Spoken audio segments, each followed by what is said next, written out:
पर और इस वीडियो में हम सममित चित्रण के बारे में पढ़ेंगे। पिछले वीडियो में हमने पढ़ लिया था आपका अनुविच्छेद उत्सेद जैसी चीज़ें जो थी वो हमने पढ़ ली थी। अब यहाँ पर हम सममित चित्रण के बारे में पढ़ेंगे। तो क्वेश्चन नंबर 45 है। आप जानते हैं कि जो बहुविकल्पीय क्वेश्चन आता है वो 10 नंबर का आता है। कितने नंबर का आता है? तो वो आपका 10 नंबर का आता है और ये बहुत आसानी से आप 10 नंबर पा सकते हैं। यदि आपका थोड़ा बहुत कॉन्सेप्ट अगर आपका क्लियर है तो आप 10 नंबर पा सकते हैं, उसमें ज़्यादा आपको कोई दिक्कत नहीं पड़ेगी। ठीक है, तो 45 नंबर क्वेश्चन अगर आप देखें तो उसमें लिखा हुआ है कि किसी भी सममितीय दृश्य में एक साथ कितनी विमाएँ मिलती हैं। तो कोई भी सममितीय दृश्य होता है तो उसमें जैसे आप देखते हैं तो कोई भी आकृति अगर सिंपल अगर हम बनाते हैं तो उसमें सिर्फ हमें लंबाई और चौड़ाई दिखाई पड़ती है। जैसे मान लीजिए कि हमने कुत्ता बनाया, ठीक, ऐसे कुछ करके कुत्ता हमने बना दिया, ठीक। तो इसमें हम देखते हैं कि इसमें सिर्फ लंबाई और चौड़ाई उसकी दिखाई पड़ेगी, मोटाई उसकी नहीं दिखाई पड़ती है। लेकिन सममितीय दृश्य में क्या होता है कि हमें उसकी मोटाई भी दिखाई पड़ती है। इसके लिए हम करते क्या है कि उसे एक एंगल से हम झुका कर देखते हैं। तो इसमें हमें क्या होता है कि इसमें आपका लंबाई भी दिखाई पड़ेगा, चौड़ाई भी दिखाई पड़ेगी और साथ ही साथ इसकी ऊंचाई भी या गहराई या जो कुछ भी होगा, ऊंचाई या गहराई ही होती है आमतौर पर, तो वो भी हमें दिखाई देगी। यानी तीनों विमाएँ हमें दिखाई पड़ती हैं। तो एक साथ कितनी विमाएँ मिलती हैं? तो 3 विमाएँ मिलती हैं। ठीक, जैसे मान लीजिए F लिखेंगे अगर हम, तो इसका हमें क्या पता चल जाएगा कि ये कितना मोटा है। ठीक, देखिए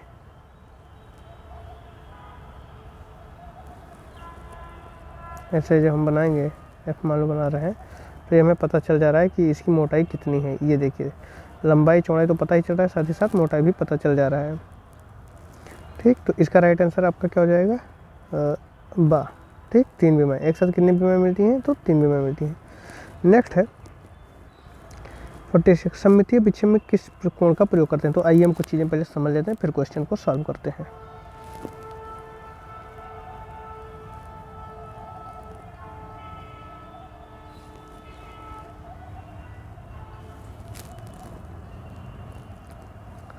देखिए सममित चित्र जो होता है, आइसोमेट्रिक चीज़ें, सममित चित्रण,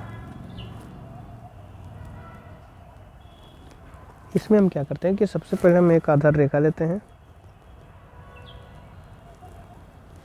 ठीक, पहले समझ लेते हैं। अब इस पर एक अगर हम एक 30 डिग्री का कोण डाल दें ऐसे, और एक 45 डिग्री का,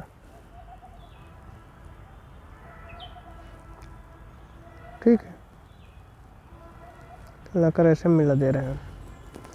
ये आपका कितना है? 45 डिग्री। देखिए रेड वाला यानी पूरा 45 डिग्री, ये 30 डिग्री है। अगर हम लाल वाले पर कुछ मापे लेते हैं, मान लीजिए ये, फिर ये 10-10 सेंटीमीटर का हम माप ले रहे हैं, मान लीजिए,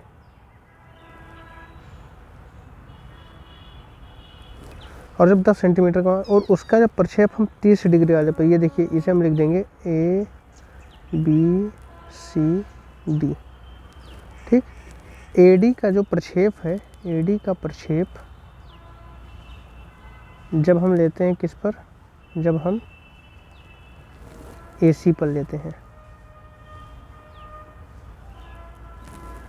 तो यानी ये यहाँ आएगा, ये यहाँ आएगा, ये यहाँ आएगा, ये यहाँ आएगा, ठीक है, ये यहाँ आएगा।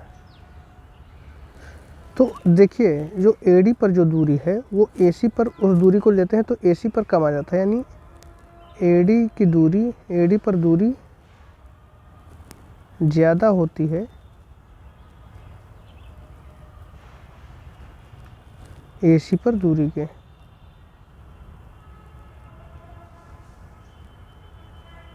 ठीक, यानी जैसे 10 सेंटीमीटर इस पर लिए हैं तो ये इस पर कुछ कम ही आएगा, और ये 0.861 गुना होता है। अगर 10 इस पर है AD पर, तो ये आपका हो जाएगा कितना?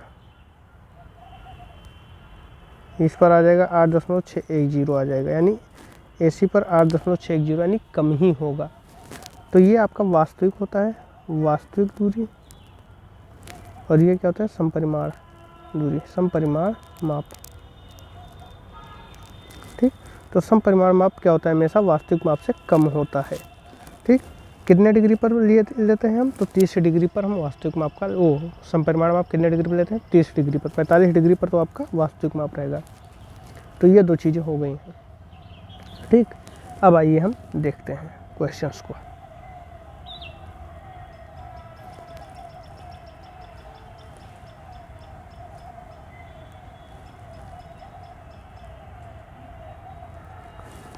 क्वेश्चन हमारा क्या कह रहा है कि सममितीय विक्षेप चित्रण में किस कोण का प्रयोग करते हैं। तो हमने क्या कहा, 30 डिग्री का प्रयोग करते हैं। 30 डिग्री ही लिए थे वहाँ पर उसका समपरिमाण लेने के लिए, तो 30 डिग्री का प्रयोग करते हैं, ये आप ध्यान रखिएगा।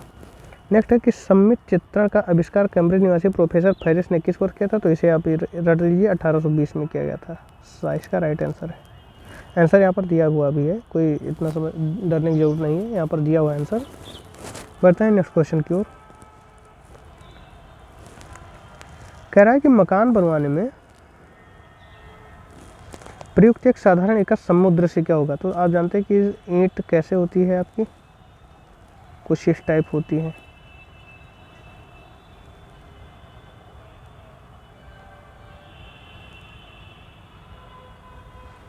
ठीक, ऊपर कुछ ऐसे गड्ढा होता है।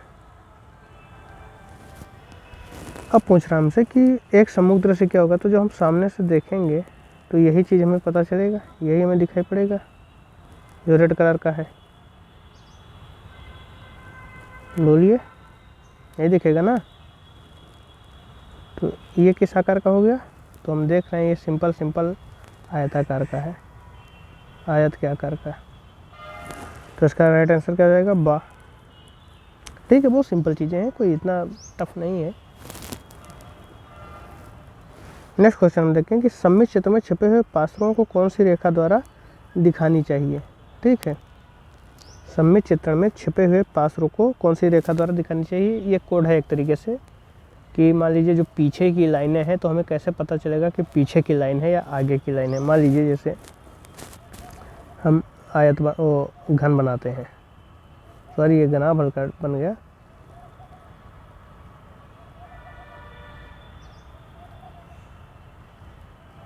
मान लीजिए अगर डिब्बा होता, ठीक है, और ये पीछे की लाइन होती।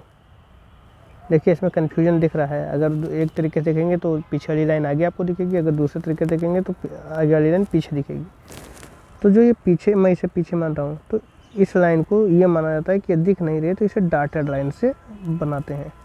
ऐसा इसलिए करते हैं कि जब हम देखें इसे तो ये समझ में आ जाए कि कौन सी लाइन पीछे है, कौन सी लाइन आगे है।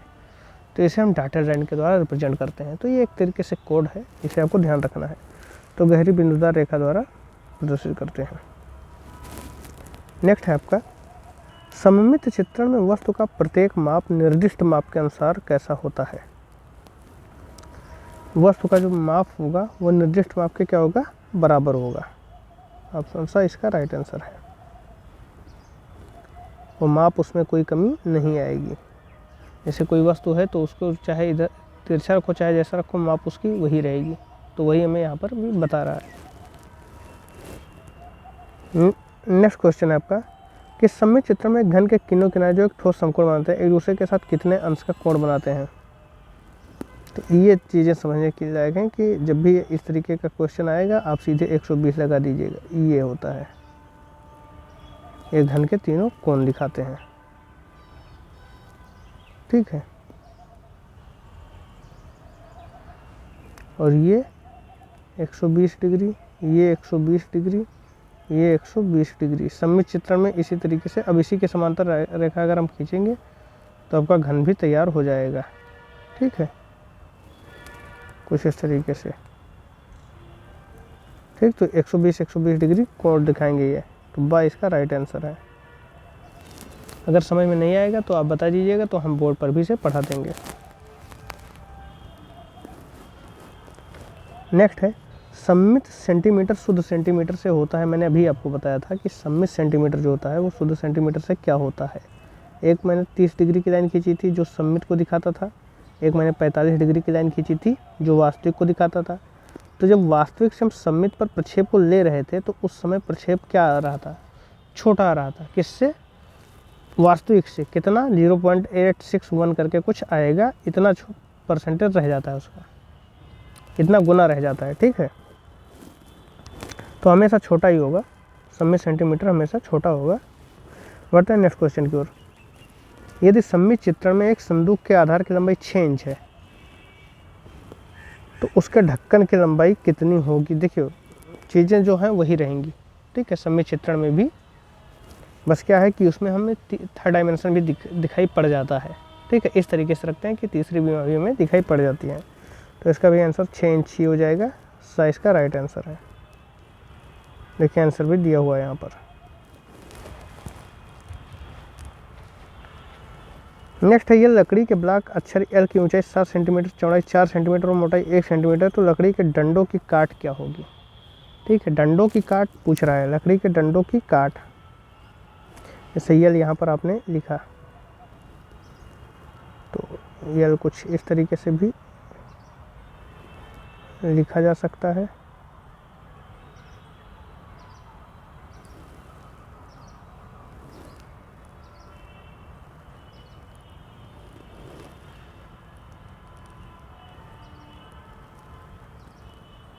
यहाँ आपसे काट ये पूछ रहा है।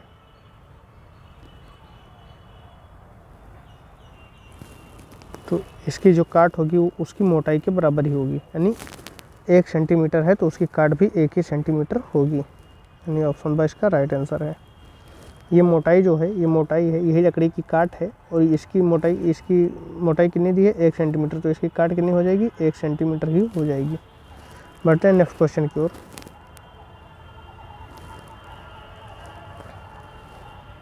सममित चित्र बनाने से पूर्व कौन सी रेखा पहले खींचते हैं? तो सममित चित्रण जब करते हैं तो सबसे पहले हम एक आधार रेखा खींचते हैं, उसके बाद ही हम क्या करते हैं, 30 पर इधर खींच लेंगे, 30 पर इधर खींच लेंगे, फिर एक लाइन खींच देंगे, ऐसे इस तरीके से हम करते हैं। तो सबसे पहले हम क्या करते हैं कि एक आधार रेखा खींचते हैं। ठीक, तो आधार रेखा यानी क्षैतिज रेखा, इसका राइट आंसर हो जाएगा। नेक्स्ट है, यदि किसी वृत्त की त्रिज्या 1 सेंटीमीटर का व्यास होगा, मान लीजिए ये आपका सर्किल है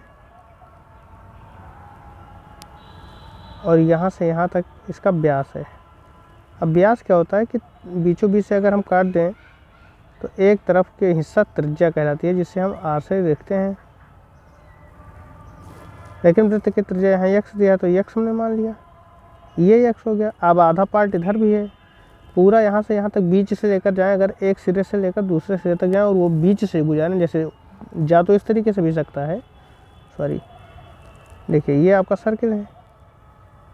अब व्यास क्या होता है कि एक सिरे से दूसरे सिरे के बीच की दूरी, लेकिन वो केंद्र से होकर जाए, यानी बीच से होकर जाए। जैसे ये देखो इसके बीचों बीच से गया है। अब बीचों बीच से किसी एक तरफ की दूरी, एक तरफ के किनारे की दूरी त्रिज्या कहलाती है। तो ये x आपका दिया हुआ है। तो अगर यहाँ से यहाँ तक की दूरी त्रिज्या है, यहाँ से यहाँ तक, तो यहाँ से यहाँ तक भी तो त्रिज्या ही है, यानी x ये भी है। अब बताओ कितना हो गया, 1x इधर हो गया, 1x इधर हो गया, तो 1x से 1x कितने, 2x। तो क्या हो जाएगा, व्यास 2x हो जाएगा, साइज का राइट आंसर हो जाएगा। नेक्स्ट है, एक षटभुजाकार पिरामिड में कितने त्रिभुजाकार फलक होते हैं? पिरामिड कौन सा है, षटभुजाकार। षटभुजा मतलब 6 भुजा, और जब 6 भुजा है तो उसके जो फलक होंगे वो 6 ही होंगे। तो राइट आंसर आपका क्या हो जाएगा, द 6। नेक्स्ट है आपका, किसी शंकु का अनुविक्षेप, ये विक्षेप है, एवं उत्सेद क्या होगा जबकि शंकु अपने आधार पर लंबवत खड़ा है? आधार पर लंबवत खड़ा है तो ये ऐसे खड़ा है। अगर कहता पड़ा है तो पड़ा इस तरीके से भी पड़ा हो सकता था, लेकिन ये खड़ा है यहाँ पर, तो हम खड़ा देख रहे हैं। फिर पूछ रहा है कि अनुविक्षेप में उत्सेद क्या होगा? तो अनुविक्षेप मतलब होता है प्लान, और प्लान क्या होता है, ऊपर से जो देखा जाता है। तो जब हम ऊपर से देखेंगे तो नीचे एकदम गोला आकार दिखाई पड़ेगा, क्योंकि ये गोला ही है। ऊपर से अगर हम टर्च जाए तो नीचे अगर पर्दा लगा दें तो वो गोल ही हमें दिखेगा। तो अनुविक्षेप तो आपका आ जाएगा कि वृत्त, ठीक, गोल आकार बनाएगा। और उत्सेद आपका आ जाएगा त्रिभुज, क्योंकि जब सामने से प्रकाश डालेंगे तो इस पर एक त्रिभुज बनेगा कुछ इस तरीके से, तो नीचे क्या आ जाएगा, त्रिभुज। तो अनुविच्छेद में मुझसे क्या हो जाएगा, वृत्त बटे त्रिभुज, यानी ऑप्शन आ इसका राइट आंसर है। आशा करता हूँ कि आपके समझ में आ रहा होगा ये सारी चीज़ें। नेक्स्ट है आपका कि किसी शंकु में आधार के मध्य बिंदु से शीर्ष के बिंदु तक की दूरी कहलाती है। मान लीजिए ये आपका शंकु है। अब आधार के मध्य बिंदु से, यहाँ के मध्य बिंदु से शीर्ष बिंदु यानी यहाँ तक के बीच की दूरी क्या कहलाती है? व्यास नहीं, व्यास तो आपका ये होता है ग्रीन लाइन से जो मैं दिखा रहा हूँ, सॉरी ये हमसे पूछ रहा है। व्यास आपका क्या होता? ये होता, लेकिन दिया क्या है, ये हमसे पूछा है, ये क्या कहलाता है? तो व्यास होगा नहीं, अक्ष होगा नहीं, अक्ष ये इसलिए हो जाए, अक्ष होगा, फलक नहीं होगा, आधार नहीं होगा। आधार आपका ये है वृत्ताकार, फलक आपका क्या है, ये फलक जो बगल का है ये वक्र का आकार का है। अक्ष क्या है, बीच के मध्य बिंदु से लेकर ऊपर तक की दूरी, ऊपरी सिरे तक की दूरी, यानी ऑप्शन सा इसका राइट आंसर हो जाएगा। यथासंभव विमाएँ किस यूनिट में दी जानी चाहिए? विमाएँ जो है वो आपको सेंटीमीटर में देनी चाहिए, ना ये ज़्यादा बड़ा होता है ना ही ये ज़्यादा छोटा होता है। एक पेपर साइज के लिए ये बहुत ही सटीक माप आपको दे सकता है। आर्थोग्राफिक परिक्षेप में प्रोजेक्शन रेखाएं प्रोजेक्टर सतह से होती हैं। तो आर्थोग्राफिक प्रोजेक्शन में क्या होता है कि हर एक बिंदु से जो रेखाएं आती हैं उन्हें ये मानकर चला जाता है कि वो समानांतर आती हैं। जैसे मान लीजिए ये आपका क्या है, वो घन है। अब घन से चलने वाली रेखाएं इस कोने का ऐसे जाएगा, इस कोने का इसके समांतर ही जाएगा। ये नहीं है कि ऐसे जाकर इसमें मिल जाए, मिलेगा नहीं, समांतर जाएगा। ये अपना समांतर जाएगा, ये अपना समांतर जाएगा, सारी रेखाएं समांतर ही जाएंगी। तो आर्थोग्राफिक में जो प्रोजेक्शन रेखाएं होती हैं वो क्या होती हैं, समांतर होती हैं। ऑप्शन आ इसका राइट आंसर है। बढ़ते हैं नेक्स्ट क्वेश्चन की ओर। प्रथम कोण प्रक्षेप में वस्तु को रखा जाता है। आइए हम थोड़ा सा इसे समझ लेते हैं कि ये कोण प्रक्षेप क्या होता है। ये आपका फर्स्ट, ये आपका सेकंड, ये आपका थर्ड, ये आपका फोर्थ, इसे कहते हैं क्षैतिज तल क्योंकि ये बड़ी लाइन है। इसे कहते हैं ऊर्ध्वाधर तल क्योंकि ये खड़ी लाइन है। ऊर्ध्वाधर को हम क्या कहते हैं, वर्टिकल प्लेन, बोले तो बीपी। इसे कहते हैं हॉरिजॉन्टल प्लेन, बोले तो एचपी। अब कह रहा है कि प्रथम कोण प्रक्षेप में, प्रथम कोण मतलब होता है कि पहले खाने में, मान लो कोई वस्तु रखा है, शंकु रखा है, मान लो रखा है, वस्तु को रखा जाता है एचपी से ऊपर तथा बीपी के सामने। तो एचपी यानी ये हॉरिजॉन्टल प्लेन है। अब देखिएगा, समझने की कोशिश कीजिए। एचपी यानी हॉरिजॉन्टल प्लेन है, हॉरिजॉन्टल के ऊपर रखा गया है कि नहीं? हाँ, तो एचपी से ऊपर रखा गया है तथा बीपी के सामने, बीपी के सामने है कि नहीं है? ठीक। तो इस तरीके से हम देखते हैं। तो आपका प्रथम कोण में क्या आता है, एचपी से ऊपर और बीपी के सामने। ठीक है, तो ये इसका राइट आंसर हो जाएगा। जो इसमें दिया गया है कि एचपी से नीचे तथा बीपी के सामने, ये थर्ड प्रोजेक्शन में आता है। ठीक है, यानी इसमें क्या करते हैं,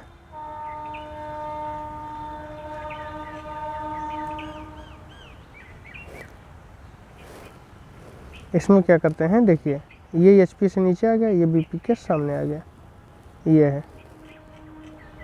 लेकिन जब इस तरीके से हम मानेंगे एंटी क्लॉकवाइज, तो हमारा जो फिगर आएगा वो इसी तरीके से आएगा कि एचपी से नीचे, एचपी से ऊपर और बीपी के सामने, ये प्रथम कोण प्रक्षेप में रखा जाता है।